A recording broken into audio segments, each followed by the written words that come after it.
MG రావు గారు, కేరళ అంటే కమ్యూనిస్టుల కంచుకోట. అక్కడ భారతీయ జనతా పార్టీ క్రమంగా విస్తరిస్తున్న పరిస్థితి కనిపిస్తోంది. రీసెంట్ గా జరిగిన తిరువనంతపురం కార్పొరేషన్ ఎన్నికల్లో భారతీయ జనతా పార్టీ కాషాయ జెండా ఎగరేసింది. ఏంటి, కేరళ మళ్ళీ బీజేపీ ఖాతాలోకి వెళ్ళబోతోందా? ఏంటి పరిస్థితి? ఎస్ అండి, ఇప్పుడు దేశవ్యాప్తంగా ఇదే చర్చ. ఏదో తిరువనంతపురం, ఏది కేరళ రాజధాని తిరువనంతపురంలో కార్పొరేషన్ ఎలక్షన్ జరిగితే అక్కడ బీజేపీకి 50, అదేవిధంగా ఇప్పుడు ప్రస్తుతం అక్కడ ప్రభుత్వం ఉందా ఎల్డిఎఫ్కి 29 సీట్లు, కాంగ్రెస్కి 19 సీట్లు. కాంగ్రెస్ కేరళ అంతా లోకల్ బాడీ ఎలక్షన్లో దానికి ప్రథమ స్థానం వచ్చింది.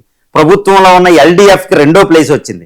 బీజేపీ కాస్త, కానీ కార్పొరేషన్ ఎలక్షన్లో రాజధానిలో ఇది జెండా ఎగరేయడం, కాషాయ జెండా. వెంటనే బీజేపీ ప్రైమ్ మినిస్టర్ మోడీ గారు కూడా ఇక్కడికి గుడ్ లక్ చెప్పడం, వచ్చేది కేరళ బీజేపీ ఖాతాలోకి వస్తుందని బీజేపీ సెలబ్రేషన్ చేసుకోవడం మనం ఇక్కడ చూస్తూ ఉంటాం. మరి ఏంటి ఇక్కడ పరిస్థితి అంటే, కేరళ బీజేపీ ఖాతాలోకి వెళ్తుందా అనే ముందు ఈ చర్చ అనేది ఒక్కసారి మనం గమనించాలండి. కేరళ ఎప్పుడూ కూడా బీజేపీ ఖాతాలోకి వెళ్ళడం చాలా చాలా కష్టమా అనే విధంగా కొన్ని ఉంటాయి. ఏంటంటే 1957 నుంచి 59 వరకే అక్కడ ఈఎంఎస్ నంబూద్రిపా అనే ఒక కమ్యూనిస్ట్ గవర్నమెంట్ ఒకటి వచ్చింది. అదేంటంటే మొట్టమొదటి కమ్యూనిస్ట్ ఎలక్టెడ్ గవర్నమెంట్ ప్రపంచ చరిత్రలో వచ్చింది కేరళ మాత్రమే. కేరళలోనే వచ్చింది, కమ్యూనిస్ట్ బ్యాలెట్ ద్వారా కమ్యూనిస్ట్ ప్రభుత్వం ప్రపంచ చరిత్రలో వచ్చింది కేరళ. అంతటి చరిత్ర. ఇప్పుడు అక్కడ ఉన్నది ఏంటండి, కేరళలో ఉన్నది ఏంటి అంటే ఒక లెఫ్ట్ గవర్నమెంట్.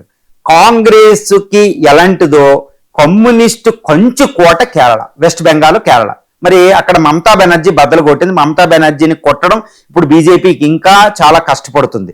అదేవిధంగా ఇప్పుడు మరి కేరళలో కొడుతుందంటే ఒకటి గుర్తుపెట్టుకోవాలి, కేరళ అనేది ఒక డిఫరెంట్ స్టేట్ ఇండియాలో. ఎందుకంటే అభివృద్ధికి పర్యాయ పదమే కేరళ.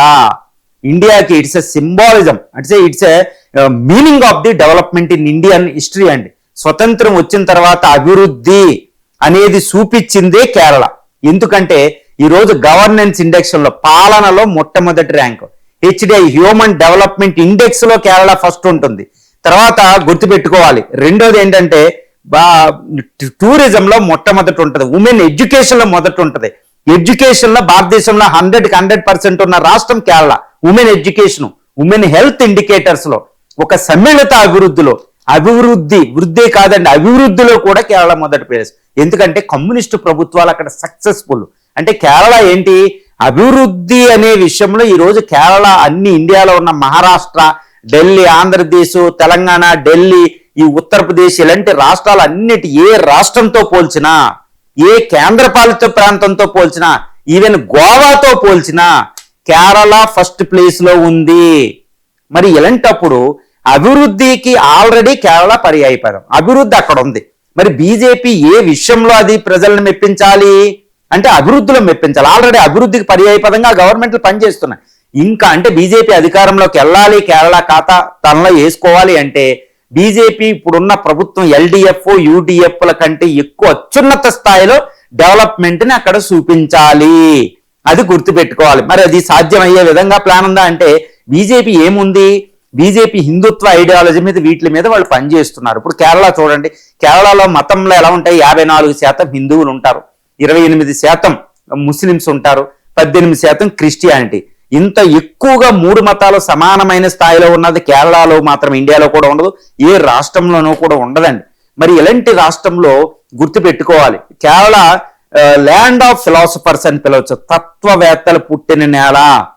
హిందూయిజం చాలా ఆపదలో పడిపోయిన సందర్భంలో అక్కడ పుట్టిన వ్యక్తే మనం గుర్తుపెట్టుకోవాలి. కలాడి గ్రామంలో పుట్టి మొత్తం భారతదేశంలో అద్వైతాన్ని ప్రబోధించి హిందుత్వాన్ని మళ్ళీ పూర్వస్థితికి తీసుకెళ్లిన వ్యక్తే మన కేరళ నుంచి పుట్టిన వ్యక్తి. తర్వాత ఎందరో తత్వవేత్తలు అక్కడ వచ్చారు, సోషల్ యాక్టివిస్టులు అక్కడ వచ్చారు. ఇప్పుడు పేర్లు అన్ని నేను వెళ్ళను, మొత్తం ఇంతటి వ్యక్తులు వచ్చిన కేరళలో సెక్యులరిజం ఉంటుంది. అక్కడ క్రిస్టియానిటీ, ఇస్లాం, అదేవిధంగా హిందూయిజం అద్భుతంగా ఉంటాయి, పెనవేసుకుని ఉంటాయి అనమాట. సెక్యులరిజం ఉంటుంది అనమాట. అలాంటి అద్భుతమైన ఎక్స్పోజర్ ఉంటుంది ప్రపంచవ్యాప్తంగా. వాస్కోడిగామ ఫ్రీడమ్ మూమెంట్ లో తట్టుకుని నిలబడిన ఒక నేల కేరళ అనమాట. యుద్ధ వీరులు పుట్టింది. మరి ఇలాంటి నేలలో హిందుత్వ సక్సెస్ అవుతుందా అంటే చాలా చాలా కష్టం. ఎందుకంటే highly educated state Kerala. Is highly educated, philosophical education ఉంది. గుర్తుపెట్టుకోవాలి. ఒక అద్భుతమైన ఫిలసాఫికల్ ఎడ్యుకేషన్ ఉంది, అన్ని మతాలు అన్ని భాషలకే అక్కడ స్థానం ఉంది. ఒక మినీ ఇండియా లాంటిది అనమాట, గాడ్స్ ఓన్ కంట్రీ అని కూడా పిలుస్తారు. ఒక మినీ ఇండియా, అంతటి డైవర్సిటీ ఉంటది. కమ్యూనిస్టులు గవర్నమెంట్ కాకలు తీరిన కమ్యూనిస్టులని హింసని విడనాడేలాగా చేసిన రాష్ట్రమే కేరళ. బ్యాలెట్ దాకా తీసుకెళ్ళింది. ఈ రోజు ఇంకా నక్సలిజం ఎండవలేదు, ఇంకా బ్యాలెట్ గా రావడంలే. కానీ కేరళ 1957, 59లోనే బ్యాలెట్ దగ్గరికి తీసుకొచ్చి ప్రజలు తీసుకొచ్చి అక్కడ నిలబెట్టి ఈ రోజు పరిపాలించుకుంటున్నారు. Even United States of CIA రంగంలో దిగి ఆ ప్రభుత్వాన్ని పడేయవలసిన పరిస్థితి. కేరళ అంటే అమెరికాయే భయపడింది 1957, 59లో. గుర్తుపెట్టుకోవాలి, నమ్మూద్రి ప్రసాద్ గవర్నమెంట్ పడగొట్టడానికి సిఐఏ రంగంలో దిగింది. అంతట అత్యున్నతమైన రాష్ట్రం. మరి ఈ రాష్ట్రంలో అభివృద్ధి అనే మంత్రాన్ని ప్రయోగించిన ప్రభుత్వ ఏ పార్టీ వస్తుందో దానికే వస్తుంది. కానీ మిగిలిన మత పద్ధతి మీద, వీటి మీద, ఎమోషన్స్ మీద, భావోద్వేగాలతో రాజకీయాలు చేద్దామన్న పార్టీ రాదు. అది కాంగ్రెస్ అయినా బీజేపీ అయినా. అందుకే అక్కడ ఎల్డిఎఫ్ కానీ యూడిఎఫ్ అంటే రెండు కమ్యూనిస్టు అనే పార్టీలతో కూటమిలో ఉన్నదే అక్కడ వస్తుంది. గుర్తుపెట్టుకోవాలి. అక్కడ ఒక డిఫరెంట్, అంటే కమ్యూనిస్ట్ నాయకులు ఇండియాలో డిఫరెంట్ ఉంటారు, కానీ కేరళలో ఒక అద్భుతమైన అభివృద్ధి మంత్రంతో వెళ్తారు. ఈ రోజు పినరయి రవి కేరళలో తక్కువ రీసోర్సెస్ ఉన్న అభివృద్ధిలో ముందంజలో ఉన్నారు. ఏంది, డిజిటల్లో 100% లిటరసీ ఉంది.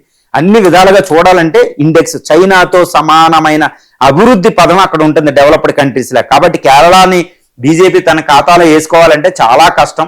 మిగిలిన రాష్ట్రాలను వేసుకున్నంత ఈజీ అయితే కాదు.